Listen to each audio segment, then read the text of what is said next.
All right, welcome back to Digital December. I'm gonna apologize in advance. I'm in the process of canning something, so I may need to adjust my canner a couple times during this training, so I apologize. But let's get started with Digital December. So today we're talking about the CMA report, which is a comparative market analysis. If you have questions as we go through this, you can unmute yourself and just interrupt me. You can throw it in the chat box. I'll be following both. And we have a couple of tools when it comes to a comparative market analysis or a market analysis report, which we would run for both sellers and buyers, right? So oftentimes we have a buyer that has finally identified a property that they want to put an offer in. They're going to ask what the market value of it is to see where the list price falls in that. Or when we're getting ready to list a property, or we're talking about doing a reduction of price or an adjustment in the price, or an improvement, then we would also want to run a CMA report to see where we think that value is. And what we're looking for is, hey, where is market value? Where do we think we can put this property that's going to get offers on it or going to get our offer accepted in the case of a buyer? And in addition to that, we're looking at where do we think this property is going to appraise? Because not only do we want to advise buyers and sellers where to make offers and where to list their property, but remember, we don't just sell it to buyers and sellers as a price. We also have to sell it to the appraiser. So where a buyer or seller may need to be in order to secure that property if they want it may be different than what we feel like the appraised value is going to be. So two different things. We have a couple of tools. Barry's has a CMA tool that's built into the Barry's system. So the Rapatoni MLS system that we can use with any of the properties that show up on Barry's Plus. However, I'm not a fan of that CMA system. Okay, I like using Barry's to pull the CMA report when I'm really looking at list price, sales price, all of that information. I use Barry's, but then I transfer it over to either like RPR or Cloud CMA. All right, give me just a second. I pause for just 2 seconds. If you missed it at the beginning of this, I had mentioned that I'm in the middle of canning some stuff, so I may have to adjust my canner a couple of times, hopefully just once or twice. But so we're going to talk about the external products to run the CMA report, and I'll show you how to pull those listings inside of Barry's today. That's my objective. The first one that I'm going to show you is called RPR. So I'm on the Barry's homepage. You have RPR right here. It's a data platform as you hover over it, provided by NAR for members. So your login information is going to be tied to your NAR information. So your National Association of Realtors. So if you can't get in there with your login information, you may need to provide your NAR number or your National Association of Realtors ID number to be able to get that login information. So just a heads up on that. You're going to click on it. It's going to take you to a login page.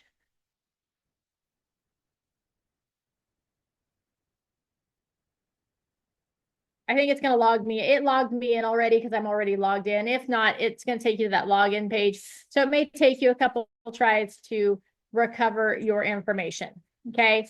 This is the homepage for RPR. There's so much good information here. If you plug in a property address, I'm just going to plug in I'll show you 244 Ford Road. When you start plugging in a property address, if you're patient and you pause, it'll pop up addresses that match. Then I just clicked on that address and it's going to pull up that property information. I think this is cool because right here, if I am running like a, hey, are you interested how much your property is worth type Facebook or social media post or sending that out as a mailer, this could be a great option to be able there just like kind of quick and dirty, pull up what the approximate value is for most homes. Okay, this isn't going to be as accurate when we start talking about homes that aren't conforming to the neighborhood, that don't match the other homes in the neighborhood. So this is best for like track homes or neighborhood homes. Okay. But you'll see here, it tells me this one's for sale. So it shows that it's pending or for sale. It gives me the bed and bath count, the square footage, the lot size. It gives me a value. Okay. So this is the RVM, which is the the estimated value at 405. It gives me a value range, which I also like, of 377 to 434. And then it gives me a confidence score. How confident is it in these numbers? Okay. It also gives me some other details, but here's what I like about this one is that from right here on this screen, you can, hold on, I just got to move you guys around just a little bit. And then let me drop this window down. All right. From this window here, you can hit the print button and it's going to pull up a nice like first page report. It's got 6 pages here, but I would probably pare it down. So if I was just like, hey, quick and dirty, I don't know anything about your house, here's the anticipated value, I would just take this first page. I would go, hey, pages, custom. I just want page 1. I want it in color. My computer allows me just to like download that into PDF format. So what I'm going to do is I'm going to come down here. It's a Mac, so you can just open it in PDF. If you have a PC, you should be able to have a printer set up that is a PDF printer. So I could do save as PDF this way as well. So you can set that up in a PC setup. So I'm going to hit open PDF in preview.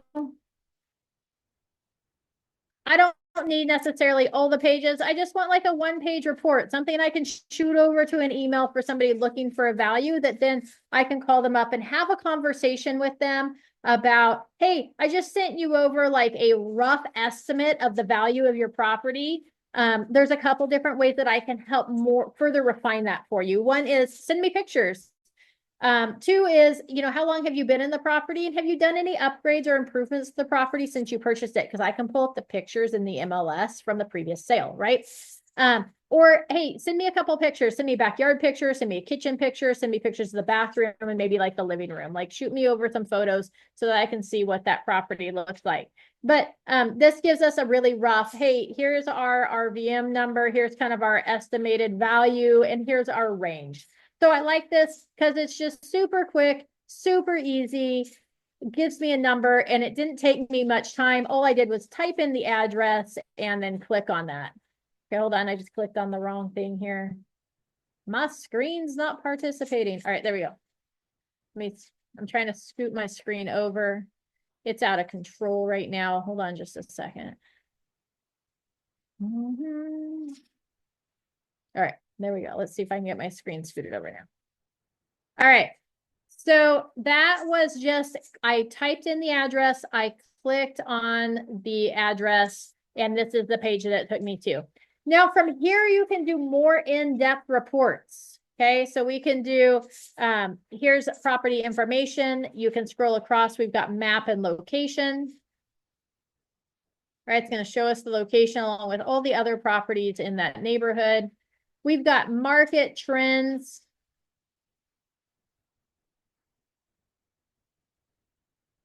Here is it, what kind of market is it? Sellers, balanced buyers, months of inventory, median days on the market, median sold price, sold list price to sold price, right? So it's got some good stats that you can utilize here. Now keep in mind that from here, right, I could come over here and hit these 3 little dots. Oh, it didn't do it from here. Okay, we'll come back to that in a minute. You should be able to, well, from the report. So we'll come back to that in a minute. Okay, but keep in mind, we got market trends. You've got refined value. So this is, hey, we could make some adjustments. So if the listing wasn't 3 bedrooms, if it had some information incorrect, we could say, oh, actually it's 1,300 square feet instead of 1,100 square feet. We're going to hit update facts. Now it's going to adjust that price based on the square footage. So if it's got some of the information incorrect, you can go in there and fix it. Okay. Yes, I want to clear that. You can also come down here and say, hey, what kind of improvement is it? It was a mid-range bathroom remodel. It was completed in 2024 in July, and it cost them $10,000, right? Add improvement.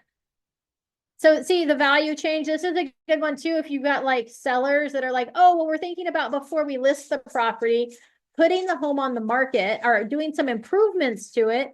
You could come down here and be like, perfect. So kitchen remodel, how much do you think it's going to cost you to remodel the kitchen? Well, it's probably going to be, you could go, hey, we're going to go kitchen remodel, major kitchen remodel, minor kitchen remodel. Like, are they just updating like like the countertops, or are they doing like new cabinets and everything, right? So that would be the difference between like major and minor. So maybe we want to do a major kitchen remodel mid-range, right? Because kitchen remodels could be like extravagant. We're going to say, hey, they're going to complete it this month. And the cost, they're allotting a budget of $25,000 to add that improvement. Then you can say, see, look, okay, so you're going to spend $25,000 on a kitchen remodel that potentially is only going to gain you about $10,000 in value. Will it improve the desirability? Absolutely. But for somebody who you're like, it doesn't make sense for them to do all these remodels, this is a good tool here where you can plug it in and you can show them what that value add is to their property. Okay, so super easy, cool thing there. Here's a needed improvement. So maybe, here's some, you could add these improvements as well. Local market conditions, is it average, slow, or hot? Like maybe you're in a pocket where it's super hot, right? So maybe we're closer to the hot. Maybe the home exterior condition to comparable properties, maybe it's not as good, right? But maybe they put all their money into the interior, and compared to all the other comps that are in that neighborhood, maybe the inside just far superior. You could adjust it there. You could adjust the lot size. Like, hey, if we're like pretty on par with all the comparable properties versus, oh my gosh, we've got a 1/4 of an acre lot, right? You can make those adjustments there. Does it have a view, or is it equal to everything else? And then what's the privacy, right? So you can make all these adjustments, and it's gonna make these adjustments when you go into your refined value. Okay. Then you've got your CMA report here. If we go keep working our way across here, it's going to confirm home facts. Is everything accurate and appropriate, right? Is it slab, stucco?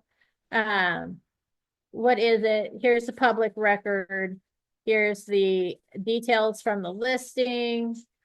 We're going to confirm facts and close. Okay, find comps. Here's where it's going to pull. You can refine these down. Like, hey, I want comps in the last 3 months that are single family, that are active, pending, under contract, or close. I want homes with at least 2 bathrooms. So I'm going to bump that up, and maybe 3 bedrooms. Lot size. Right. So here's that. We're going to hit search. Here it's going to pull up those comps, and it tells you that, hey, if we're a dot, that means we're for sale. If we're a dot with a solid line, that means we're pending. And if we're a square, that means we're recently closed. Okay. And if you're like, man, there's not enough, I'd like some more, you could come back and refine those details here. Let's see here how we want to, where's our aerial overhead? Oh, modify search right here on the bottom. So maybe I want to go back, instead of just the last 3 months, maybe I want to go back 6 months so that I can pull additional sold comps. Okay. So blue are recent closed, and then gray are closed, withdrawn, expired. If I scroll down here, then it's going to show me those properties. This one's a 3-2 at 1,000 square feet. And you're like, man, that's decent. All right, let's select that one. This one's closed at 1,100 square feet, 3-2. Let's select that one. Close. I like these closed listings, 3-2. That one's pretty close in square feet as well. Here's close. So I'm just looking for similar properties. I don't want something that's way bigger, way smaller. So we might eliminate those. This one's got 4 bedrooms. So I'm gonna say, hey, that's not a good comp. Let's take that one off the list. We don't like that one. It's 4 bedrooms, 2 bathrooms. It also tells you how close it is to the subject property. So it started with the closest ones and we're working our way out. So we're at like a half mile now, which, you know, now we're kind of getting a little bit far out there, but that's all right. This one I like, it's 1,100 square feet, 3.2. We're still under a mile. Here's another 3.2. This is just really, that one's a little high price. I'm not sure what the deal is with that one. We're going to eliminate that one. And that one. Then I'm going to stop there. I've got, my goal is like 3 closed comps. I probably could have stopped at like a quarter mile here. In fact, I'm going to go back and do that. I'm going to take these off that are further away. So now, see here, if I scroll back up to the map. Amanda, sorry, yes, it's the RPR platform on berries. So see, if I go back to the map now, it shows me the ones that I picked. This Taylor one is kind of in the next neighborhood over. I've got 4 selected sold comps on this one. So I could probably eliminate this one here over there on Taylor. If I click on it, it'll tell me the address. So it's so I'm going to scroll back down and find that one. I'm going to take that one off. Okay, only because there's that. So if I'm looking at like closed comps, like what is this property going to appraise for? What do I think the closed comps justify value wise, or I'm looking for a buyer to make an offer, then that's going to be my starting point. Now for a seller that I'm getting ready to put this home on the market, I may want to see the active comps as well. So I'm going to come down here and say, hey, what's active on the market? So if this one's 0.35 miles. It's a 3.2, 1,100 square feet. That's close. This one's a 4.2. I'm going to skip that one because mine's only 3 bedrooms and there's enough 3 bedrooms to not worry about it. Here is where it's 0.38 miles. It's 3.2. That one's pretty close to my subject property. This one's a little bit bigger, maybe big enough that it kind of makes me uncomfortable to want to use it. So let's see if I can find more properties within a half mile that match. This one's pending, which is good.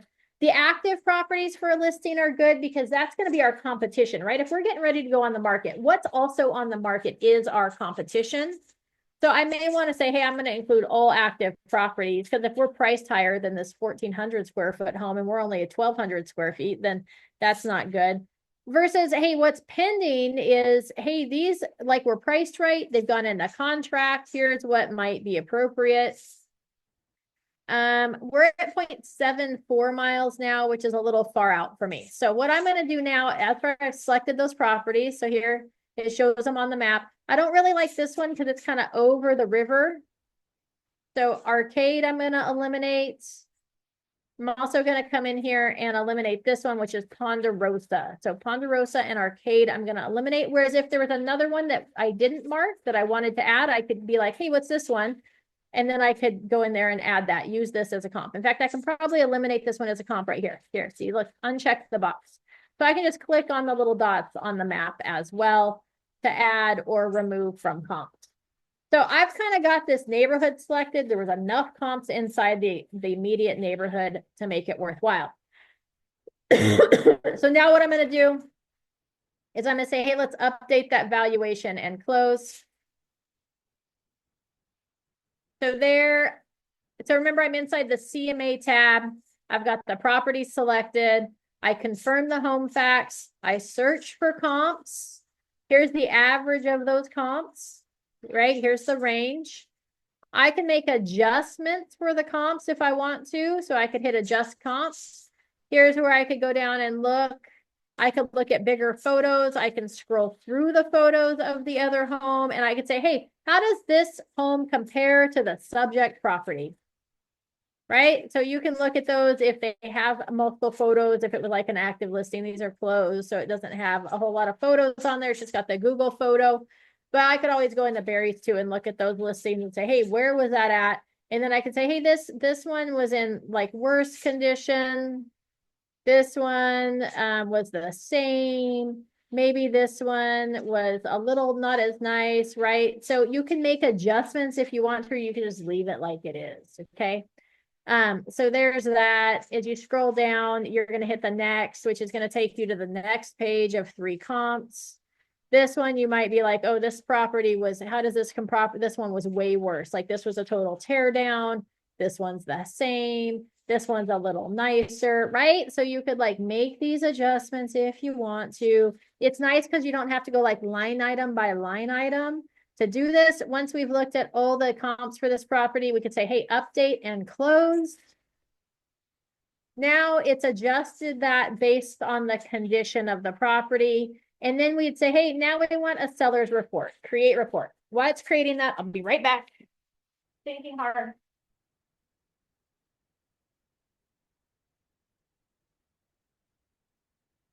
All right. So there is, we want to view this. We're going to run report for the seller's report.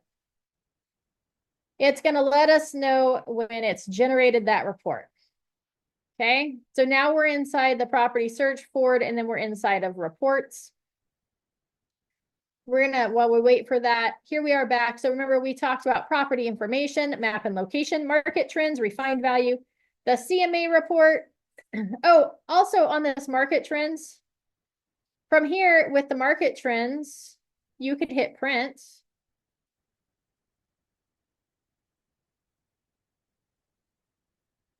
Okay, just like we did from the first page for that like one page quick and dirty. I didn't wait for it to load all the way, but if it had loaded, it would load all these graphs so you could have all that market information. So if you wanted to share that, you could. All right, we talked about refined value. We talked about the CMA report, which is what we're working on right now. We're going to come back over here to neighborhood. Here's the neighborhood summary. So this is going to go, you know, based on the immediate neighborhood. Here's the summary.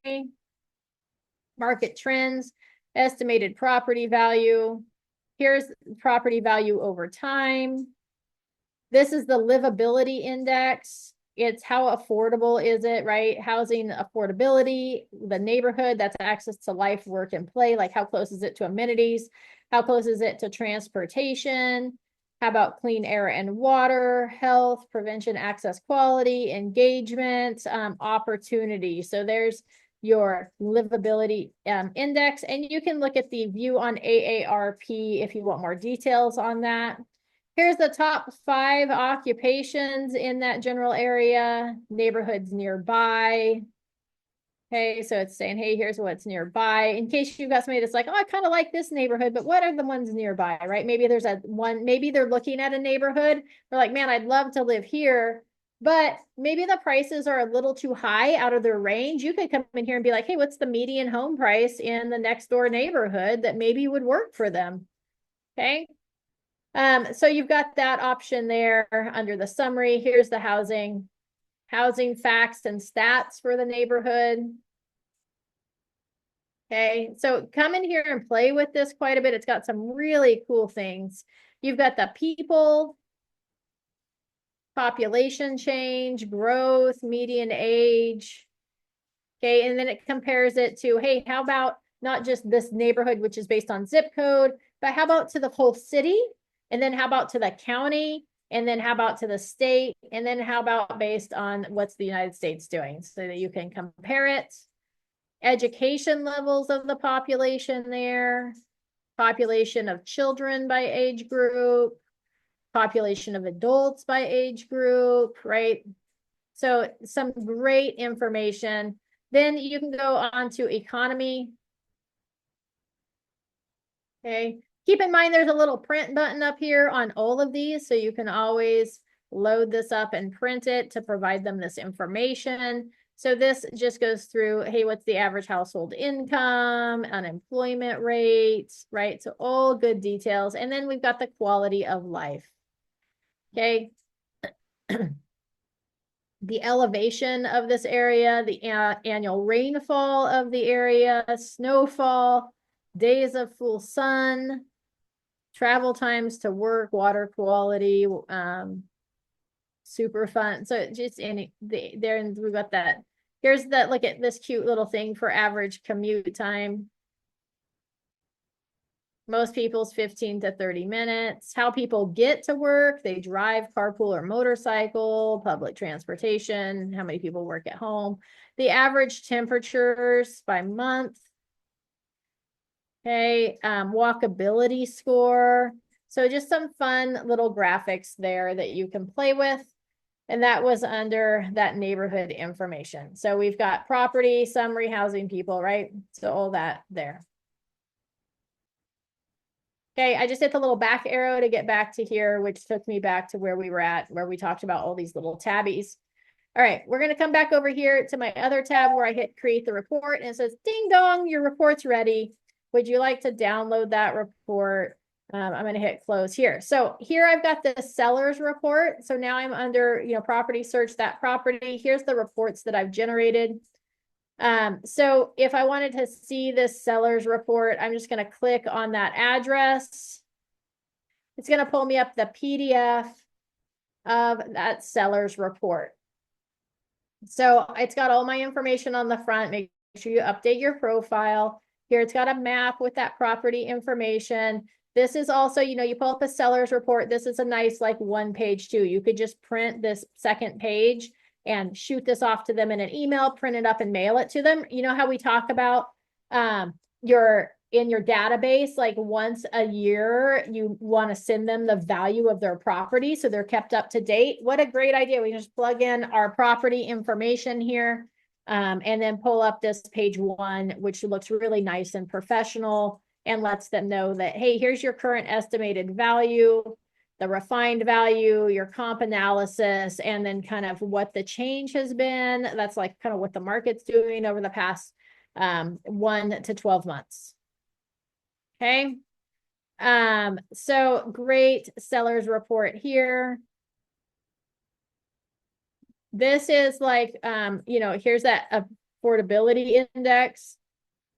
So this is maybe what you would include with your pre-listing package. Here it says, hey, here's the adjustments that we made for this property, so you can present that to them. Like, how comprehensive is this? If you're walking into a listing appointment, you could actually bring your computer in and say, hey, local market conditions here in this neighborhood, it's actually because of it's close to the train tracks, right? Maybe it's close to the train tracks. You'd be like, it's actually a little slower than like the average market, or you could talk with them about those points, right? Or, hey, the exterior of your home is so super cute. You've got such good curb appeal. That actually earns you a little bit of bonus, right? So we could talk about that. So now they're like, oh my gosh, she's giving me value because my home is cute, or the interior of my home is like average to the rest of the comps, right? Or, oh, here I'm getting a little bump for my lot size or view or privacy. So now they feel like you're taking that into account, which nobody else is, I promise. Okay, so it's giving you that adjustment. Here's any photos that are there because this one's listed. It's showing, here's the property history, right? What's the values doing over time? So it's putting all that information that we just covered kind of on those tabbies all together in that so that you can track with them. It's showing the previous transfers or sale dates, mortgage records. Here's sales and financing activity in the area, market activity, right? So everything that we covered is showing up in here. List price versus sales price. So all this stuff is in here. So it's just a really cool thing. And you could choose, once you throw it into PDF format, you download it, at least on a Mac, you can open it up in preview and you can just delete the pages that you don't want to make it a simpler report. Maybe you don't need 74 pages of information if you're not presenting this in person. So maybe we want the other comps to show here, which has that information, right? So there you go in that information. And then it's got more details on each of the comps. So you can decide what you want to keep and what you don't want to keep. For your average seller, this is probably way overkill of 74 pages. But again, if we're dropping it off as a pre-listing package, more might be better than less. So if you've got an analytical seller, they have time to like really sort through this and go through this information. Okay. This one actually has 2 homes, so I'd probably go back in and change this and delete that comp. But anywho, so there you go. So you want to make sure you review this and go through this information. So just kind of a fun way to do it. So I like RPR. They've stepped up their game. They've got lots of ways to tweak and adjust this information and these comps so that you can make it a complete CMA report, or you can make it just a really short, sweet report for either the market area or the neighborhood itself, or just a quick, like somebody asked for what's the value of my home, you can jump in there and just do a quick value of that. So that was the seller's report. It's the longest one. The property report, I think, is like the shortest one. I think it's like 28 pages long. And it just 26 pages. And it just goes through, hey, here's the estimate. If it's listed, there's that detail. Here's the details of the property, if it was changed or refined. Here's the home facts. So it just goes through that property information, comps and adjustments, property history. I just did this quick and dirty. I didn't go in there and make any adjustments, but it's 26 pages versus that 74-page report. The other option is here's that neighborhood report.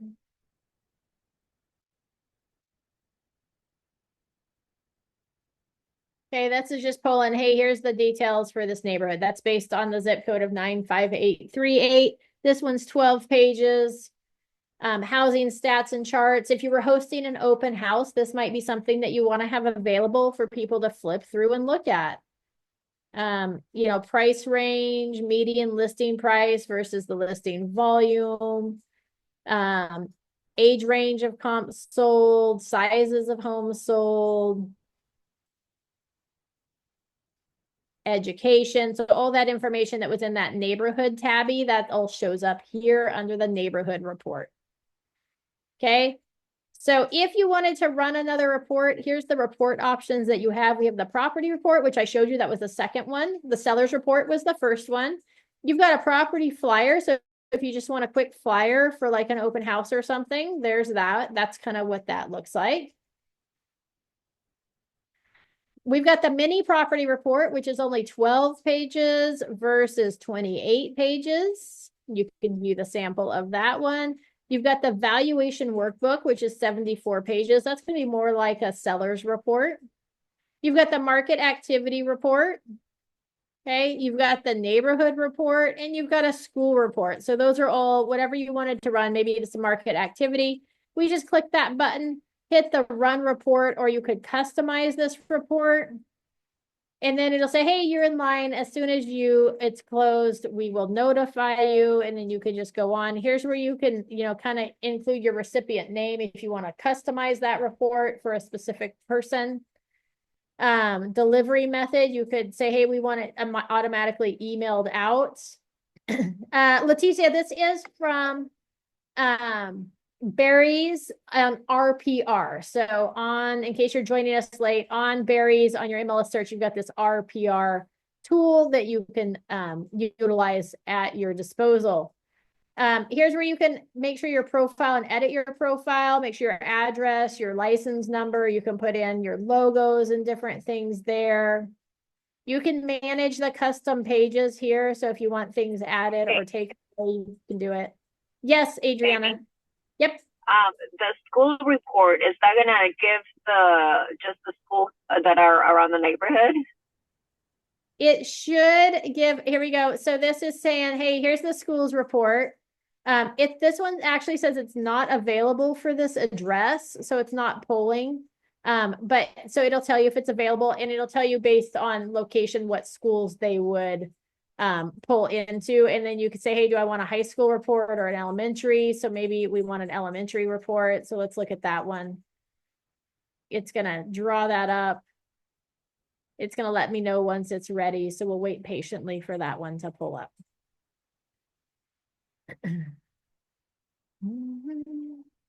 So anyways, while we wait for that one to pull up, just some cool tools in here. You should get in here and just play around. So that was, if I want a specific school, I could search the school itself. So if I knew which school that was adjusted to, you could select it. I'm not sure if it's going to actually pull it up or not. So we'll see. Okay, so this is under reports now. Okay, so originally I was under home.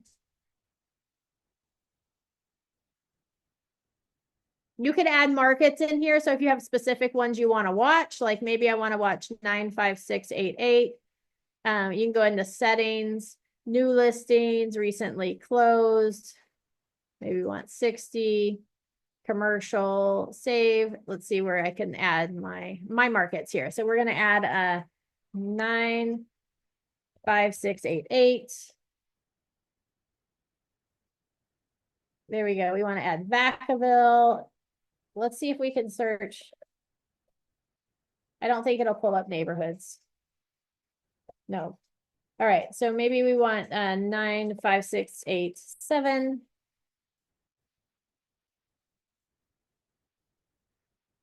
Right. Maybe we want Dixon, California.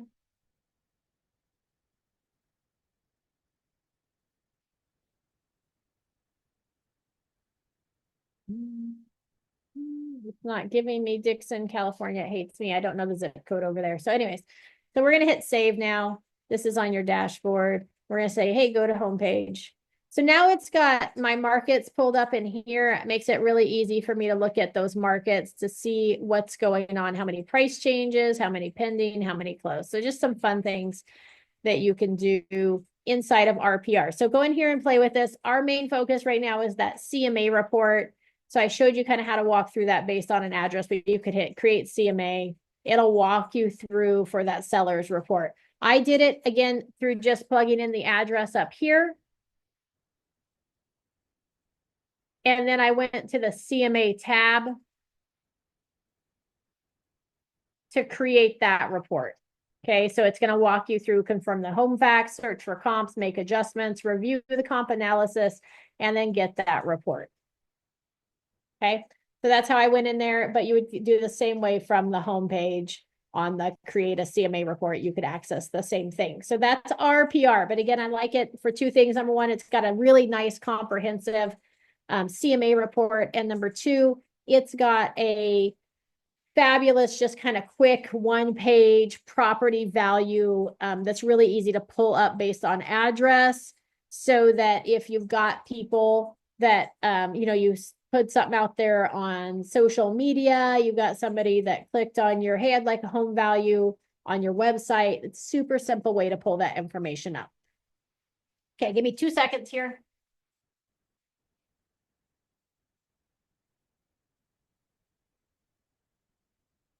All right. The other thing that we have access to on Berries is our cloud CMA, which we can access cloud CMA inside of Berries. If you click on it, it's going to pull up your cloud CMA reports and allow you to access those reports. This is also where you can come in here before you need the report, and you can come in here and go, hey, account settings, custom pages, lead generation. So there's a lot of things that you need to tweak inside of this cloud CMA page, because you need to make sure your information's on there. There's pages that you may want to add to your CMA report that include things like your bio or reviews or different things like that. That's where you'd come in here and say, hey, let's edit those custom pages. Okay, so I just hit custom pages. Here's, if you want to edit the agent resume, the client testimonials, the cover letter, the listing paper overlook, marketing action plan, our company.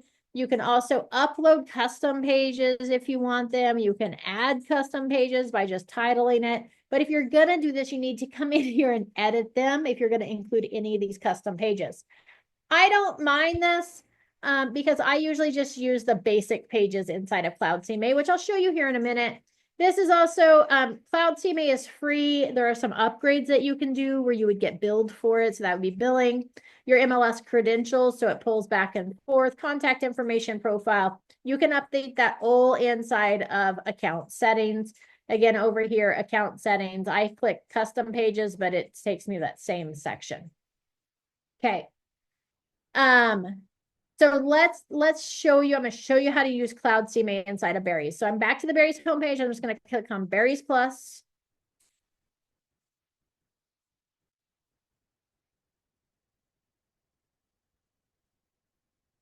We're going to hit OK. Oh, look at, they changed how that looks. That's fascinating. All right. Here inside of berries, now when I do a CMA report, I like to use the interactive map search. So under searches, interactive map, I think that's the easiest way because my goal is when I run that market analysis report, I don't want to look at a zip code. I don't want to look at a radius. I want to look at the specific neighborhood. So inside of interactive map, there's this little search bar right here.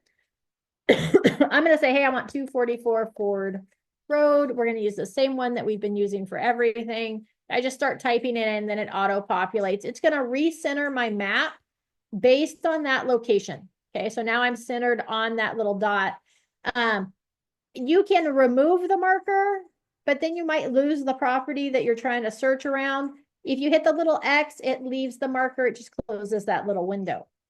Okay, so now I'm going to zoom out just a little bit so I can see that whole neighborhood area. Then what I like to do is I like to come up here to the draw button. Okay, draw. And then, so I click that, and then I like to click this little triangle with the dots. So I'm going to draw a polygon on the map because what my goal is to hand pick the neighborhood because I know the area. I'm familiar with where this neighborhood lies. I know that if I cross over the river, it's different. If I cross over the main road, it gets different, right? That canal. If I cross over this road, it's a little bit different. This one's actually pretty close to the same, so I could include that. If I wanted to include like a second neighborhood, maybe I could come up here again and hit draw, hit the polygon again. I can come in here and add a second area. Oops, let's come all the way to the main road. And then we just come back to the original square and click it. And now it's created that area as well. It's going to include both of those. Okay. If I decided, oh, I don't want that second area, I can go edit. Here's polygon number 1 that I drew, and here's polygon number 2. I can hit that little X and it goes away. That's how you delete something. Okay. Once you have your neighborhood drawn, and sometimes I wait to draw the neighborhood until I've changed my search criteria. But over here on the right-hand side, I'm going to click the search criteria button. Property type is residential. Property subtype, I probably only want single family residences. I don't want it to pull condos up. If I was running comps for a condo, I may only want condos, and we could do that under the single family or under the subtype as well. We could select condo instead of one of the other things, or maybe we want only homes with 2 homes on the lot, right? So many options there. The next one is statuses. When I'm looking at comps, I'm generally looking at, hey, what's getting ready to come on the market if there's coming soon? This is Sacramento, so there's not really coming soon. I'm going to look on what's active on the market, what's under contract, and what has closed. And generally speaking, when I want closed, I'm going to start with the last 3 months. So we're at the middle of December. So I want September, October, and November.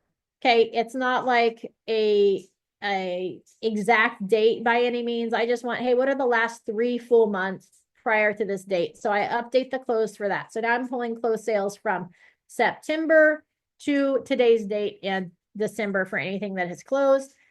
I don't ultimately care about what was sold off the MLS because nobody's going to use those for comps. Okay. I don't care about what's temporarily off the market, although if I know there was a property that was on the market that I wanted to include, I may click that button just to see, may see what's withdrawn or canceled. If it was like a really slow market, then I may want those withdrawn and canceled to see what didn't make it or what expired. But in a decent market, I don't care about the rest of these categories. I just want active, contingent, pending, and closed. All right, hold on just 2 seconds. Sorry, guys. All right. In addition to that, so I may just start there. Okay. I may be like, oh, well, I know this area has some homes that have 1 bathroom and some that have 2. And my house has 2 bathrooms, which is a lot different than a single bathroom. So if we're talking like bedroom and bathroom count, there's a big difference between a house that has 2 bedrooms versus 3, 4, or 5. And a home that has 1 bathroom versus 2 or 3 bathrooms. So if your home has 3 bathrooms, I don't necessarily eliminate the 2 bathroom homes. But if it's a 2-bathroom home and there's an area with 1-bathroom homes, that's a whole different buyer that's going to buy a 1-bathroom home. So this one has 2, so I want 2 complete or I want at least homes with 3 bedrooms, and I want bathrooms that are at least 2.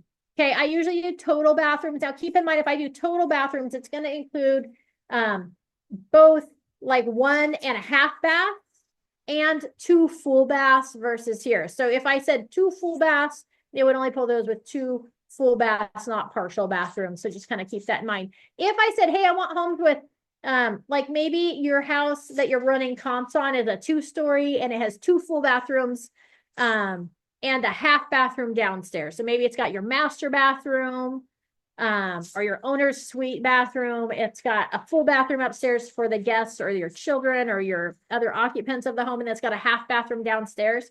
If I say partial bathroom here, it is not going to pull. If I say, hey, I want at least 2.5 bathrooms, I want 2 full and a half bathroom, it's not going to pull homes that have 3 bathrooms, 3 full bathrooms, because it's saying, hey, it needs to have at least a half bath. Okay, 1 half bath. And if it doesn't have a half bath, it's not going to pull that. So you have to be really careful when messing with the bathroom count, which is why I usually stick with any on the full, any on the partial, and I just adjust the total bathroom count. Okay, I hope that made sense to everybody. When we're looking at comparable properties, the living area, which is the house size, we want it to be ultimately within a couple 100 to 300 square feet of the property. So this home's like 1,100 square feet. Now that being said, when I think about 1,100 square feet, 300 less than 1,100 would be like 800 square feet. And somebody who's looking at an 800 square foot home versus like an almost 1,200 square foot home, that's a different buyer again, right? Like different buyer for 800 square feet versus 1,200 square feet. So I usually like to say, hey, let's keep it over 1,000, right? I'm thinking in my head, if I was a buyer looking at this property, what other properties I'm looking at? And somebody who's looking at a 1,100 square foot home, if I go up 300 square feet, that would be 1,400. I'm probably going to think maybe that might work. But like you cross over to 1,500 and somebody who's 15 is probably not looking at a 1,200 square foot home. So we're going to say, hey, let's cap it at 1,400 square feet. So I want homes that are between 1,000 and 1,400 square feet. Lot size, I usually don't mess with unless the lot's really big or really small. Okay, really big or really small, then I'm going to look for similar lot sizes. That's usually within about 1,000 square feet. If you've got like a 1/4 acre, or maybe it's a half acre, then I might go like 1/4 to 3/4 of an acre. You can toggle between square feet and an acreage here on this little toggle button. So right now we're on square feet. This would pull acreage.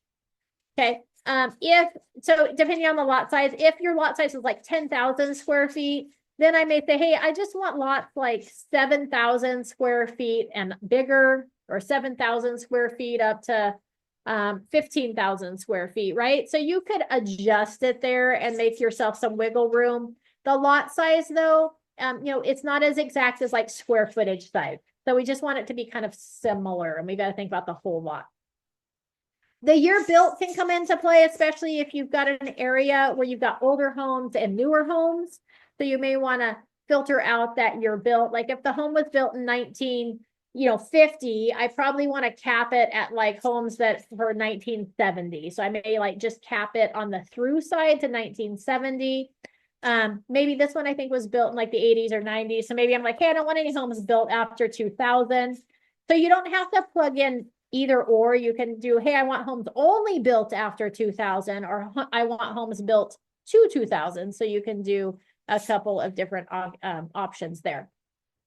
If you were searching specific cities or counties, you can put it in here. Because we're doing the map with a drawn polygon on it, we don't really have to worry about that. If you were looking for ADUs, and if you're like, Amy, I don't have some of these options, you can add options. Like, so I like to have the pool on there, the ADU on there, and the garage spaces.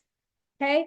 But over here where it says fields, kind of towards the top of that box, if we click on that, it'll give us the option to add any fields that are searchable in the MLS database. Okay, so maybe I want to add stories on there. So I'm just going to click it and add that. And then I'm going to hit save. So now if I scroll down to the bottom, I could search story. So if I was looking for just single story homes versus 2-story home, I could do that. Once you've selected all of that, we just hit close. It's going to automatically update the map as you add criteria to it. Okay, so here's those. These dots here, they correspond with our search criteria for statuses. So see how this is like yellow, blue, green, and red? These red dots are closed. These blue dots are either contingent or active. Okay. What I usually do once I've made my criteria, I'm like, gosh, I've got at least 3 red dots on here because I always want 3 closed sales. I want some active sales. If there weren't enough closed sales, what I would do is I would come back here to statuses and I would adjust this status. I could go back. I usually go back up to 6 months. This is usually my first adjustment is, okay, let's go back a little further in time to try to get me enough comp. If I've gone back 6 months of time and I still don't have enough comps, then what I might do is I might expand my radius. And then I might say, okay, well, this neighborhood here is pretty close to this neighborhood. So let's add that in. So I'm just going to come back to draw, hit that little polygon button. And then I'm going to say, hey, let's include this neighborhood here just to the green belt though. Let's not cross over that green belt. So I just click where I want the corners to happen, add that in. Look, there's nothing in there because these are actually newer homes. I think these were built after 2000, but so I could say, okay, well, now I need to, if I still didn't have enough comps, I could come back into search criteria and I could say, okay, well, where can I adjust my search to help pull up more comps? So if I adjust that and then move out of that, did it pull up more comps? These must be bigger homes, or maybe these are all the 1-bathroom homes over here. We're going to come back and put in that. Oops, that's the lot size. Here's the year built. I'm going to come back and put that in that 2000 again. Okay. So that's where I would start with my adjustments. The other thing that you can do here is if you're still not getting enough comps, we can click on our dots that we put on the map and we can say, hey, okay, what is like half-mile radius? What does that pull up? Any additional sales, right? So you can play with these locations. If we want to remove that half-mile radius, we're just going to come over here again to the draw. Oops, hold on.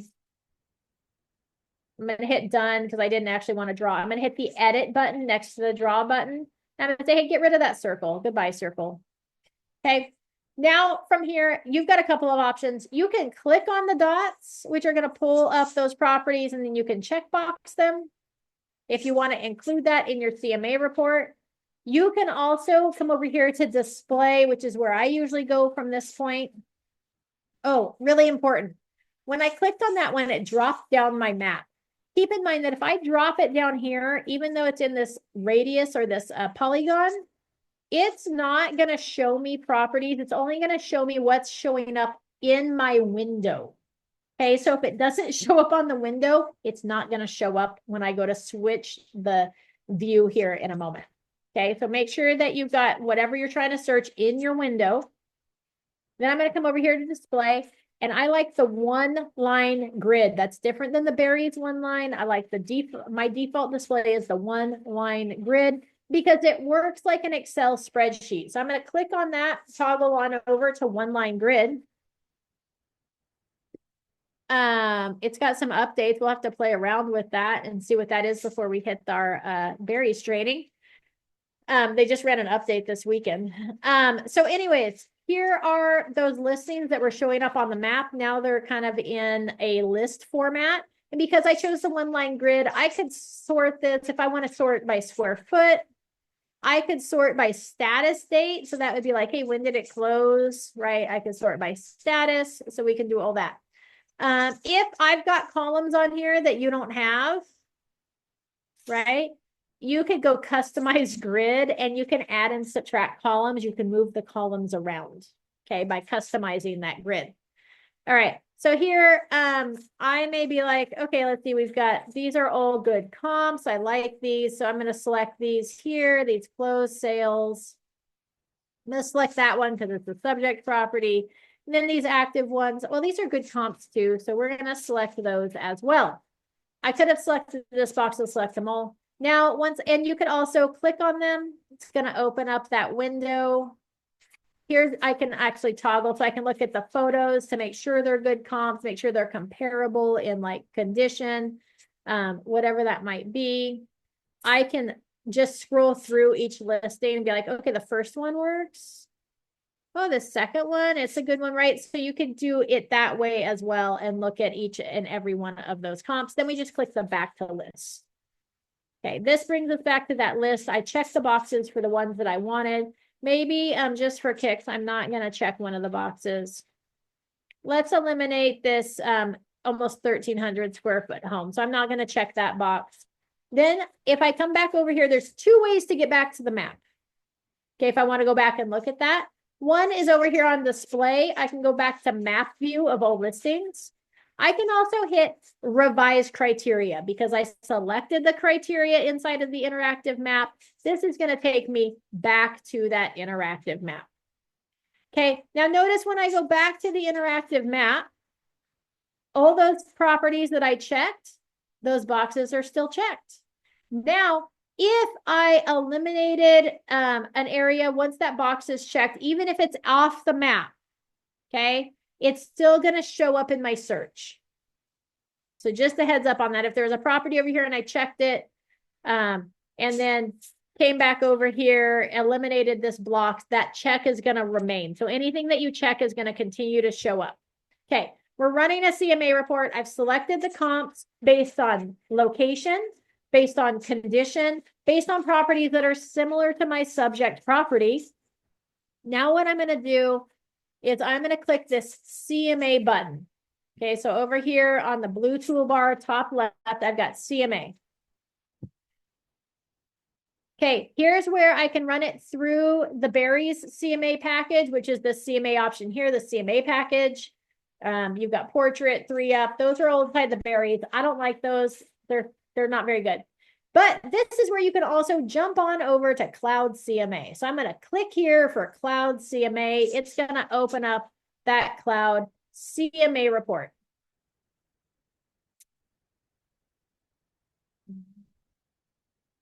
Here's where we would name it. So Mr. Client. Any private notes you want about this, you could put in here. Here's where we're going to put in the subject property. So whatever the seller's property address is, it's going to auto-populate the information if there's tax data found. You're going to make sure it works here. Right, so here's sub. I don't even worry about that. I just, as long as it populates, I put it in there. Then it says, hey, how do you want to get those comparative listings? Here on the left-hand side, it's pulled over all the MLS numbers for the properties that we selected inside of the MLS. So these are those listings that we already selected. If you wanted quick and dirty, that's kind of the same idea as like RPR, but I actually think RPR does a better job of that. So if you were just going to say, hey, I just want a basic value, I would go RPR instead of Cloud CMA. For Cloud CMA, I would say, hey, I did my search in Berries. I selected my listings that I think are the best matches for this property. I'm going to pull those over into a CMA report. That's when I use Cloud CMA. Once I've just, the default is here. If I wanted it to automatic, I would check this box. Then I'm going to hit fetch listings. And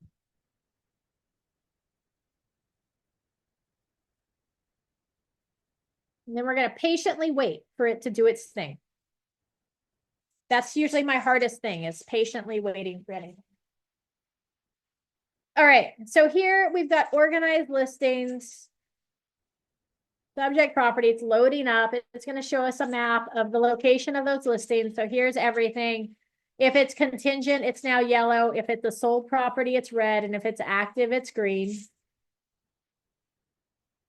Here, if you wanted to set a price for this, if you're like, well, here's the range that I would recommend. Number one, I would never put in a single item price here. Like I wouldn't say this is $423,500. No, I'm going to put in a range. And depending on what I know about the property, depends on where I think that is. So I looked at those comps. I know that the sold comps are between 390 and 425. I know that our active comps that have been sitting on the market for a little ways are 415 to 400. So I'm probably going to say, hey, I would probably recommend 390,000 to maybe 400,000. I wouldn't go over that. So I'm going to put in that range there. I might use like a broader, I might say, hey, 385 to 400, or maybe even like 405, depending on what the other comps look like, which I looked at all those when I was getting ready to fold, right? A lot of times I don't put a range here. I just leave it blank so that we can have that discussion when I sit down with them for that listing appointment. Here's where our properties are sorted. Here's where you can select the sort option. Do you want it by list price, list date, days on market, bedroom count, bathroom count, or manual?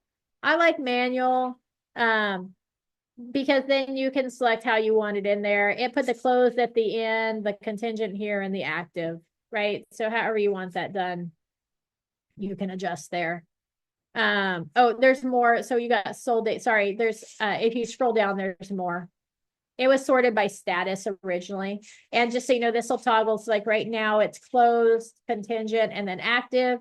If I toggle this one, then it goes active, contingent, and closed. If I go manual, like, hey, I want to sort these manually, then what I can do is just click and drag them around to reorder them. So just click and drag to reorder. Okay. Once we have our listings that we want as our comps, then we're going to hit customize the report.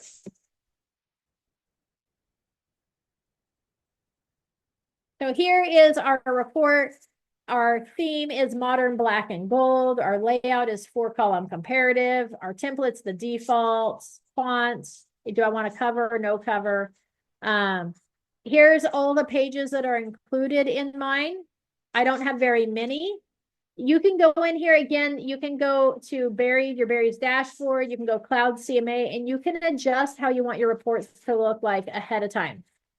These premium pages over here on the left-hand side, those are ones you have to pay for. So you can upgrade your CMA membership and pay for something, but why pay for something when the free version is sufficient?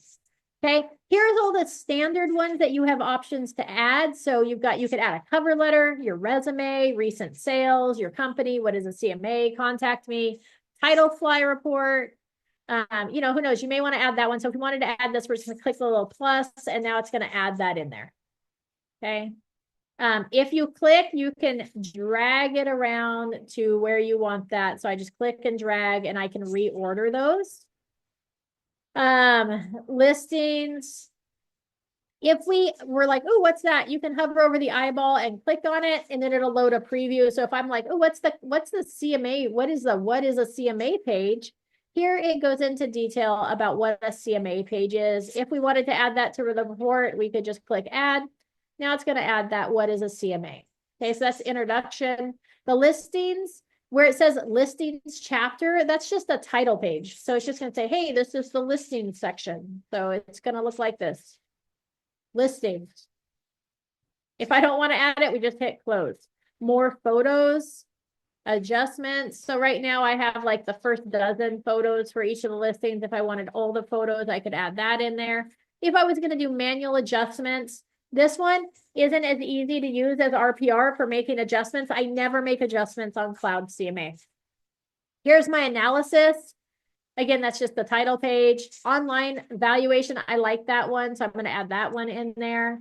Seller's net sheet, if you wanted to include that. Why is it a good time to sell? Average price per square foot. I don't like this average price because there's no weight and bearing on the average price per square foot. It's just not a good comparison. Okay, smaller properties are always going to sell for a higher average price per square foot than the bigger properties, and really big ones are going to be the lowest price per square foot. And usually our clients think opposite. The bigger the home, they think the higher the price per square foot should be. So that's not how it works. It's just not a good comparative feature. Here are closing chapters, marketing action plan. Why do you need a real estate professional? Intelligent pricing. Moving checklist, features that sell, things that you can edit, have little edit buttons there. Guidance. Selling your home in a tough market. What is a short sale? CMAs versus appraisals, client testimonials, short sales and foreclosures, explaining listing syndication, instant offers and iBuyers. And then you've got your testimonial sections here. Maybe you want your ratings and reviews on Zillow. You would plug in your Zillow information there. It would pull that over for you. If you're using Rated Agent, you could do that. Okay, so once you've selected what pages you want, you can go in there and change it later. You've selected the order that you want the pages. Then we're going to hit publish. Oh, just so you know too, you could click on this and change that theme up. So you could hit choose theme. I've got black and gold because it matches Realty One Group. When you edit your profile, you can upload like make sure your information's in there. You can make sure your logos and everything are in there. So once you're good, you're going to hit publish report.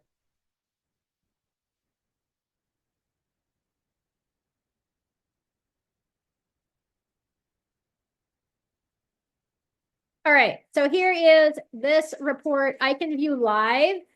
Now the live kind of irritates me because it doesn't keep the same pages. It pulls over whatever information it feels like it should into that live report, which irritates me. But here we're going to hit the view PDF.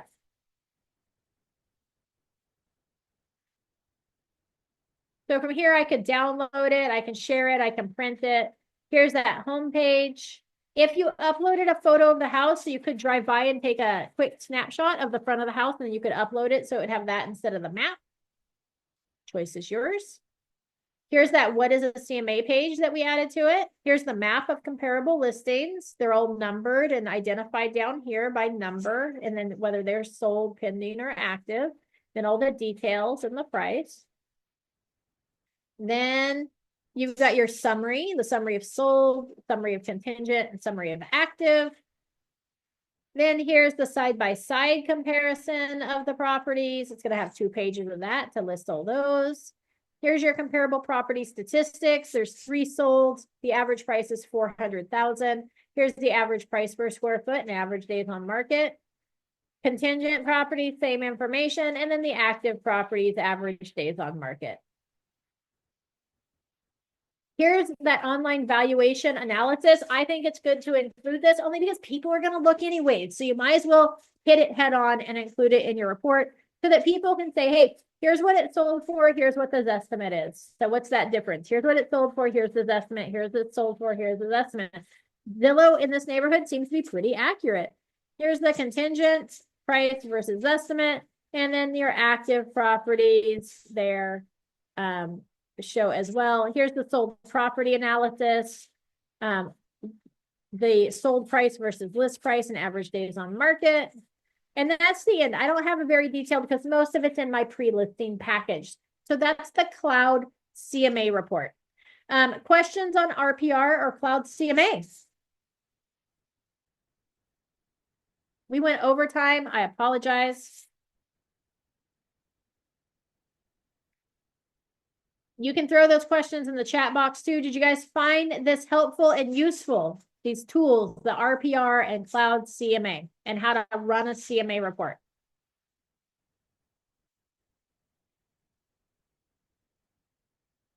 Perfect. I'm glad you found it useful, Michelle. Keep in mind too that when I run a CMA, for inside a neighborhood, it's much easier than like outside a neighborhood or a non-conforming neighborhood where the properties are like custom or semi-custom homes.